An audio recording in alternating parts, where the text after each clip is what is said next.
This is Carl Irwin with another tutorial. We're going to be looking again at Linux Multimedia Studio, and I've been made aware that it is no longer Linux Multimedia Studio, but old habits die hard. It is now referred to merely as LMMS, and the acronym apparently stands for nothing at this point, which is kind of odd if you ask me. Maybe they should change the name, I don't know. But anyway, we're working in LMMS, and I wanted to look today at something different from what we've been looking at on this channel.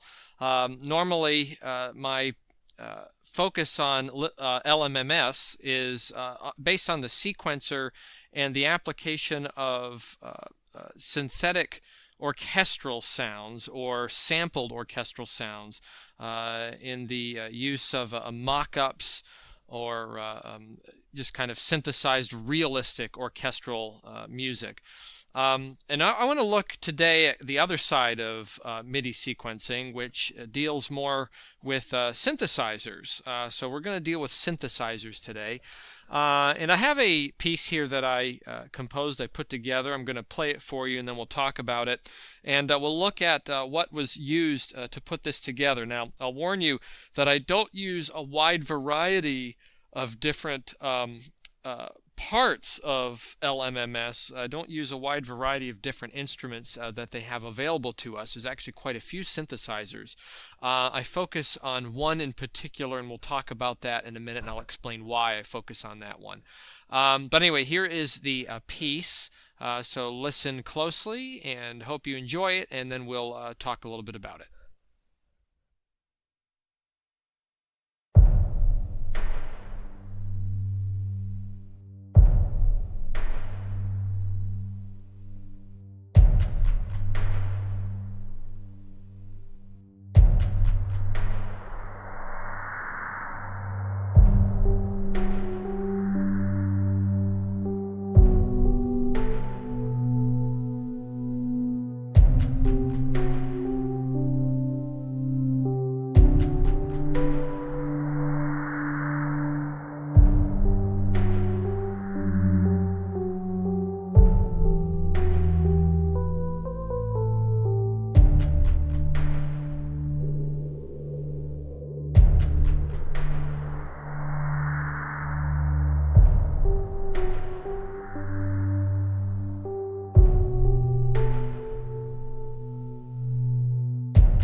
Okay, so that's the composition here. Let me just explain what's going on.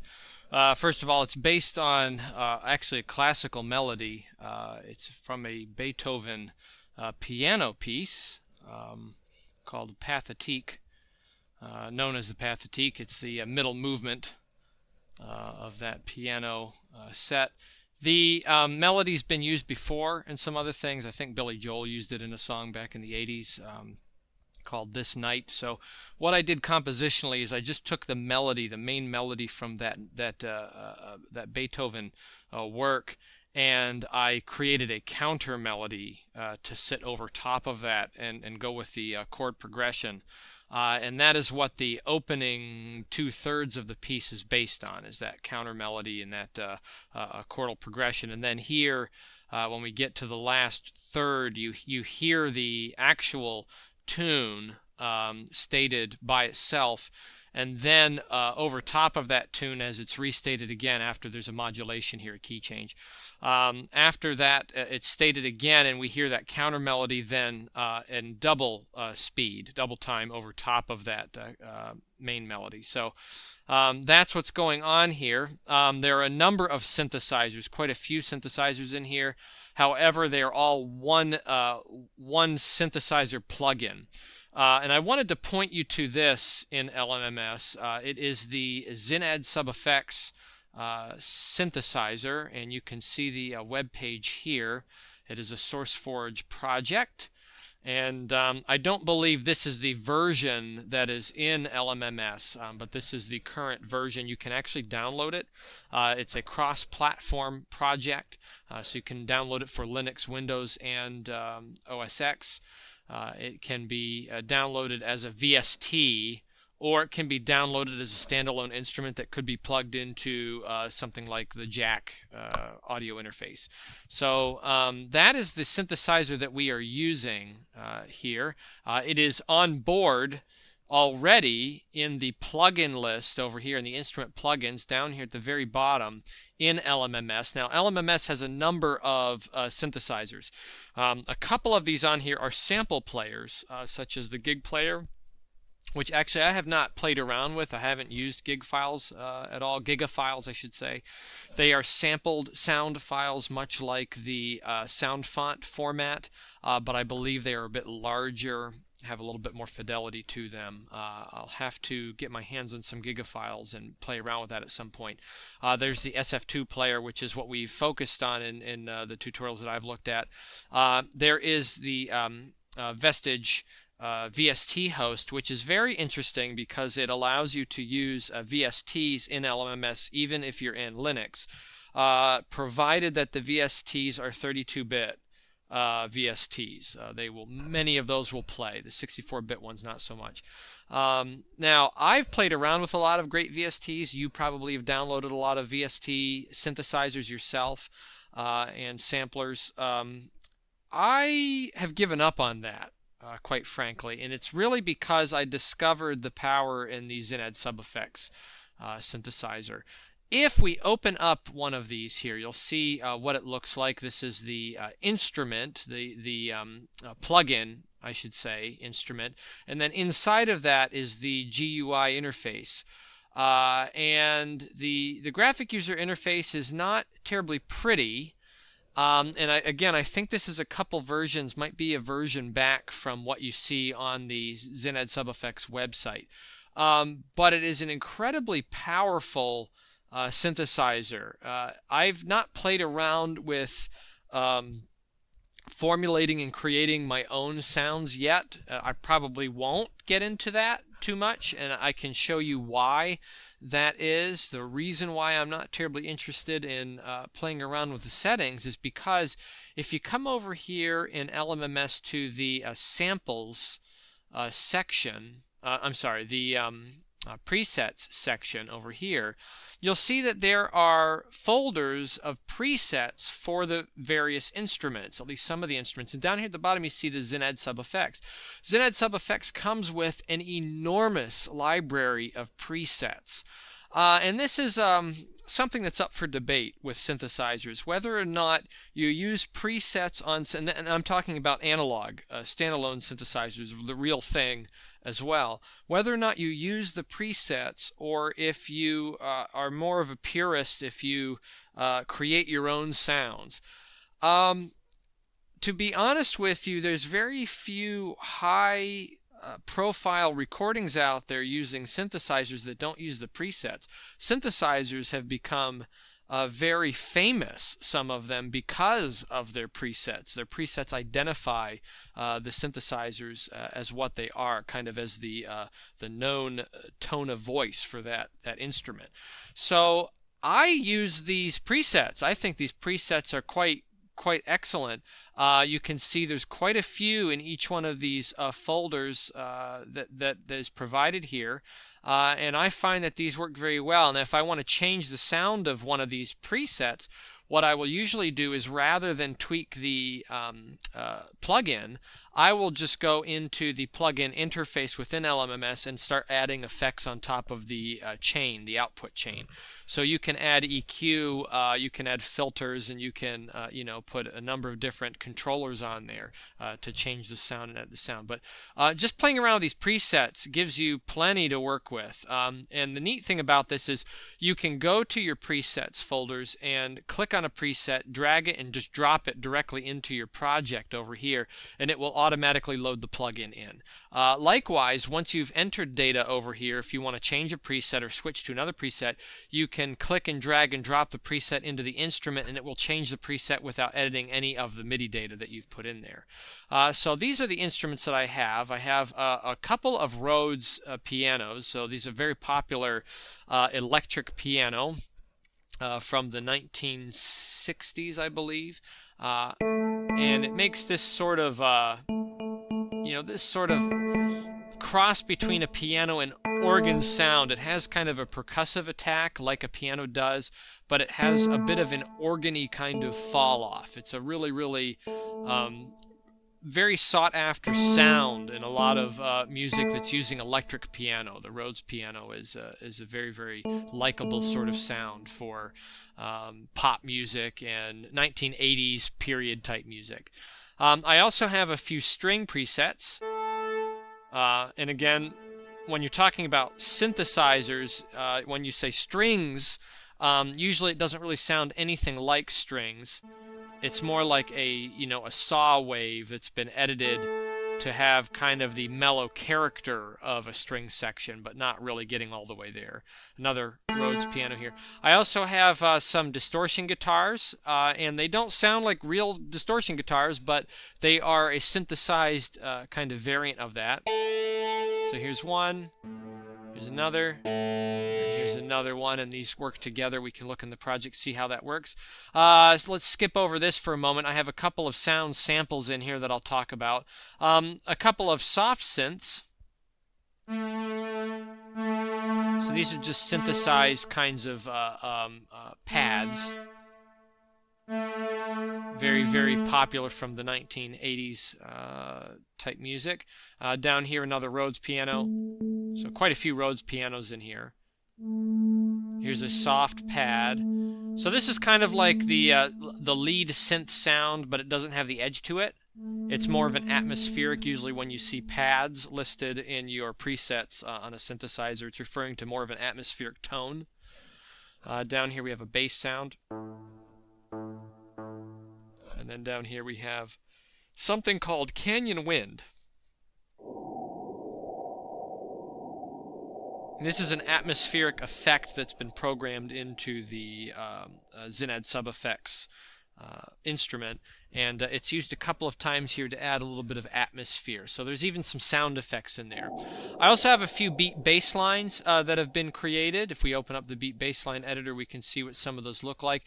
Now on the beat bass lines, what I used mostly was sampled sounds. I did not use synthesizers. Now some of these are synth samples. I have here a explode sound, explosion. It's kind of a distant explosion that comes on board with LMMS and the sample folders. Bass sound. I'll probably do a tutorial at some point just on percussive sounds, because the samples that come with LMMS really give you just about anything you'd ever want. That plus effects that you can put on them and different techniques for using those samples. If you're looking for a good percussion library, look no further than just the samples that come with the program.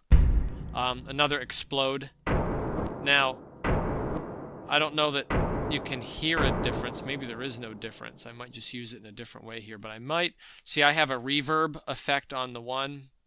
Down here, there is... No, I have a reverb effect. I don't know why I have two. I'm not sure. I'll have to look at that. Down here is the kicker, which is a bass, kick bass sort of instrument, a plugin that comes in the plugin stack over here. A clap sound. And I have some reverb on that, and then a kick. Oh, that made a funny pop. Let's hear that again. That's interesting. Let me see what's going on there. So I have a reverb going on right there. Let me see if I hold down all the way through. That's what it was. So if I release it early, you get a bit of an artifact. And that's the problem you run into when you're using sound samples, is that you want to make sure that some of them need to play out completely before the actuation is released. Otherwise you get some of those strange artifacts because it's really recorded sound. And then here, side stick sound. And I have a number of beat bass lines that are programmed in here that utilize these different things. I'm using my explodes here together. Must be why I needed two of them. So I'm using them together. And this one here sounds like this. Okay, so that's the opening kind of percussive statement. Okay, and we're treating the explode sound as if it's a kick bass with these other bass sounds, and then the bass sounds actuate again and give us more of a snare kind of sound. So it's like a kick bass and a snare event going on there. There's a clone of that one that's been edited a bit. Let's see what this does. It's a similar kind of thing, but using some different instruments. And then over here we have another one.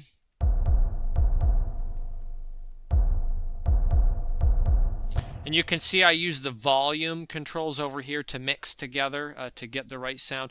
So this is an interesting idea, that is to stack up different instruments and different samples in order to generate a new single sound. So just to hear this, there's no reason to think that that is multiple instruments. It may come off as if it's one instrument. And what we're doing is we're just mixing sounds together in order to get a new instrument. So you can really diversify your library just by mixing and matching things up and using your volume and pan controls to do that. And then over here we've got the last one, which is completely empty. I'm not sure what's up with that. Apparently I did not use anything on that one. I must have had an idea that never panned out, or I accidentally... Oh, I see what I did. Yeah, this is a little trick here. Down here what I did is on beat bassline 3, there's no data in there, but I left a little block out here on a measure, a couple measures out from the end of the song. You can do this this way, or you could put in a note in one of the MIDI channels and set the velocity all the way down to 0 so that it makes no sound. I do this out a couple of measures out from the song rather than setting endpoints, and that ensures that when I export my music, that it gives me a bit of a margin on the end to allow all the effects to fade out properly. So you'll have some effects that might be continuing on through there, such as reverb and things of the nature. So you want to make sure that you can hear all of that to the end, so that's all I use that for. I put one little empty measure out there so that the export would capture everything up to this point out here without cutting anything off short. Anyway, that's everything. I do have a couple of other samples in here as a filter sweep. This is a pre-recorded sample. Okay, and you can find these over here again in the sample library. So these are the samples over here, and you can find all kinds of different samples in there, different instruments and effects and drum sounds that come with LMMS. Down here is the clap again. And what I did here, if I solo this one, you can hear what's going on. There's actually MIDI data, and this is a fun thing to do. You can actually use one sample. It might be another tutorial I do as well. But you can use one percussive sample and really generate a whole kit out of that one sample just by entering notation in the piano roll editor at varying places. So that what it's doing is I have a descending line here, and it gives me this sort of echoey sound. Very 1980s sort of, oops, didn't want to do that. Very 1980s sort of character to it. So that's that one. Then a warp sound, and we'll see what that sounds like. Atmospheric kind of whooshing sound. And I use that in the opening here along with this canyon wind tone. And on these, you can set them, again, because this is a sampled sound, I can set it onto a different note in my piano roll editor to change the pitch and speed of it. The further down I go, the longer the sound goes, and the lower the pitch is there. And then this canyon wind, same thing. I can change my pitch on my piano roll editor to get a lower tone out of it. So that's what's going on. That's everything. Let's see how this is put together now. Let me play back just a little bit, and you can kind of see how these ideas fit together again. So this is this beat bass line being performed right here, and then this clapping idea comes into play. Then we have this warp sound to transition out of the first 4-measure phrase, and then the Rhodes piano down here, a very mellow one, gives us the counter melody, and that atmospheric sound continues on down here. These claps don't happen all the time. They only happen on measure 3 and 4 of each 4-measure phrase. Saved for the longer note durations. That's a good idea compositionally, just to make movement happening in the background when you have a resting moment in the melody. And you saw that other sound, the canyon wind sound, play.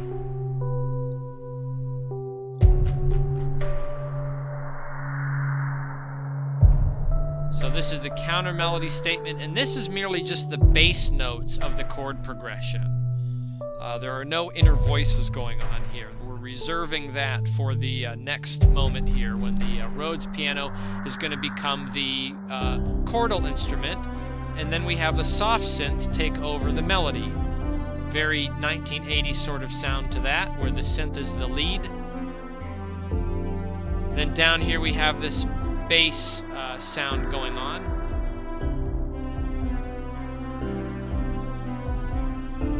In fact, it may be worth looking at that briefly just for a moment if I solo the bass down here. So this is a bass tone, and if we listen to what's going on here when I play that back, very interesting. Okay, so that's actually a tone. But what we did here in this looping pattern is I have the notes set very, very low down here. So we're kind of down in the basement. And I set the notes in a cluster, half-step clusters that are not related, by the way, and a couple really low down there. And I set the velocity very low. And you can see what's going on there. It makes sort of a drummy kind of sound to it. We have a low instrument on the downbeat, and then it kind of a higher instrument on the E count, on the 16th, the second 16th count. If we listen to that again. And we're making a percussion instrument, essentially, out of that synthesizer bass. So being creative with that. Let's move on over here.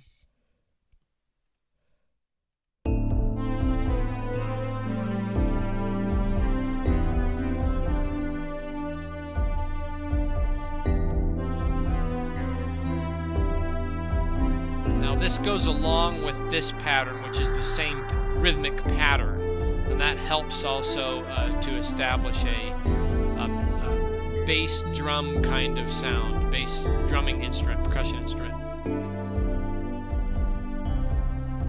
There's a modulation. Sets up the new key, 5-to-1 modulation, the new key. And here in the top we hear that Beethoven melody.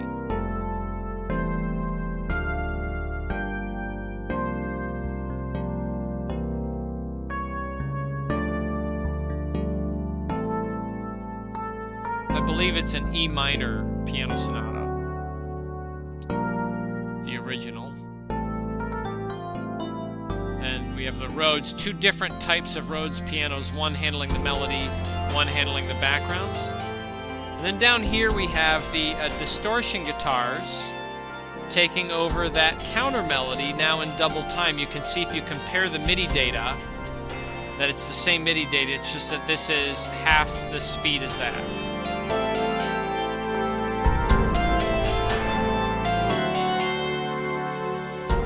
We use that filter suite back here just for that one transition.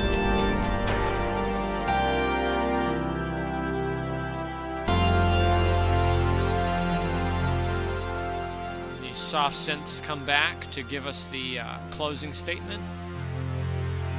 Now you'll notice that there's two soft synth 2s here, and if we look inside, one of them has no effects and the other one has a reverb effect on it, and that generates sort of a more mellow tone in comparison. So they can be used together, or we can make the sound a little bit more strident by just using the one, or we make it really mellow by just using the second one. Let me talk a little bit about how we mix this down. This is a really simple mix. I did not use any effects channels at all. I merely used the pan and the volume controls for the instruments over here as the mixing platform. And then down here in the mixer on the master, I just added some mastering sorts of effects. So one idea here that I've heard used over and over again in various digital audio workstation work with electronic or digital synthesizers is the use of a tube warmth sort of effect, and applying that to the instruments or applying it to the final mix if it's all synthesizers. And the idea there is that you can make things sound a little bit more realistic, tangible, and analog if you add an effect like this on top of it, because it gives it a little bit of that fuzz that you would get from a real instrument being performed and then recorded. Or being plugged directly into a mixing unit and being recorded down in a multi-channel sort of environment. So I added this tube warmth. I just used the default settings, tap tube warmth effect, and I applied that to everything. And then I did something else, which probably isn't very typical when working with synthesizers, is I added a reverb to the entire mix. Now I just used the standard preset. I didn't change anything, and that has a fairly moderate reverb. The dry amount is rather high, the wet amount is not very high at all. So there's just a little bit of decay and fall off in there, and I just left the room size to where it's at. I didn't really mess around with anything else at all. So it adds a little bit of reverberation, and I guess the implication there is that these synthesizers could be in a space and being recorded. So that is something else that we tried. And then I also have down here an EQ. So I applied an EQ to this, where I set a few mastering controls. One of the things that can happen when you're mixing together a wide variety of instruments, particularly synthesizers in various ranges, is you get a lot of interplay of frequencies, and it can make it sound really, really muddy. So one thing you can do is you can add high pass and low pass filters to your varying instruments. Now typically when you're working with synthesizers, you'll have a bass kind of sound, a bass environment. You'll have a pad sort of environment that's dealing with chords chords, or maybe just the root notes moving, just the basic bass line, but in an intermediate kind of range, not in the bass range. And then you'll have some kind of a lead instrument which has higher frequencies. And what you could do in those three categories is you apply high or low pass filters, whatever the case may be, to get rid of the frequencies that you don't want to mix down to that will cause interplay. Instead of doing that, I just let everything go, and then I added this EQ. I bumped up the upper frequencies, and I took down these secondary mid frequencies to get rid of some of the mud, and I did boost the basses just a little bit to make it sound a little bit warmer and thicker on the bottom. So one little EQ for bands there, and then on top of all of that, I added my my favorite effect down here, which is the stereo enhancer. I've become a little bit more moderate in my usage of this. I found that if I set it up to just kind of halfway, the midpoint, it opens up the scope just enough without creating kind of a hollow hole right in the middle of the sound there. So this is the Haas effect stereo enhancing effect, and what this does, again, as a review, is it takes the left and right channel and it offsets them in time by the slightest little amount. It's not really perceivable or noticeable that the time is different between the left and right channels, but it's enough so that the ears detect that the sound scope is very, very wide. It's as if everything is happening in the widest possible stereo environment. It just makes the track sound a whole lot bigger. So at the very top of this, I have also a compressor. I used to use the Dyson compressor, but I found the problem with that is that the Dyson compressor causes problems in the export of the project. When I export the whole sound file, I found that the Dyson compressor does not activate on the opening measures until you get a lot of sound in on export, and then it will allow everything to compress properly. So I've stopped using that, and I've moved now to this one here, so the Invada compressor. I use that one, the stereo version, and I found that works very nicely. Sometimes you want to put this at the end of your chain. I put it at the beginning here, and then I applied my effects after it, and I just kind of mixed down over here to give myself plenty of headroom so that I could normalize the final output if I wanted to. So anyway, that's the project in its entirety. Kind of a poppy sort of synth, 1980s kind of sound to it. Not really film scorey. It's got a lot of a melody to it, so it's not really a film score kind of thing, but more of a pop synth kind of track. So those are my thoughts on using synthesizers in LMMS. I swear by the ZynAddSubFX synthesizer. It's very, very powerful. Lots of presets in there. It's also a softer plug-in too. It gives you plenty of room to mix, whereas I have found that a lot of these other synthesizers, the one that's in there by default on a default project is the triple oscillator. This is a really, really great synthesizer. It's a bare bones synthesizer. It's got 3 oscillators on it in varying effects and various waveforms, and maybe we can look at that at some point. But I find that it's awful loud. It peaks out very quickly, very early when you're using it. That it just gives a lot of demand to your mix. So I found that the ZynAddSubFX by default is much, much softer. It gives you a little bit more headroom to work with without having to pull back all of the gain and all of the volume on your instruments. So anyway, so synthesizers in LMMS, at least in this particular kind of style. So just wanted to share that with you and have that base covered. In the future, we'll look maybe a little bit more at some synthesizers and some of these other sampled sounds, but much more to come in the future. And I just wanted to kind of take a different direction here this time around and look at something other than orchestral instruments. So I hope you enjoyed this look, and I hope you learned something, and I wish you the best of luck. Happy mixing.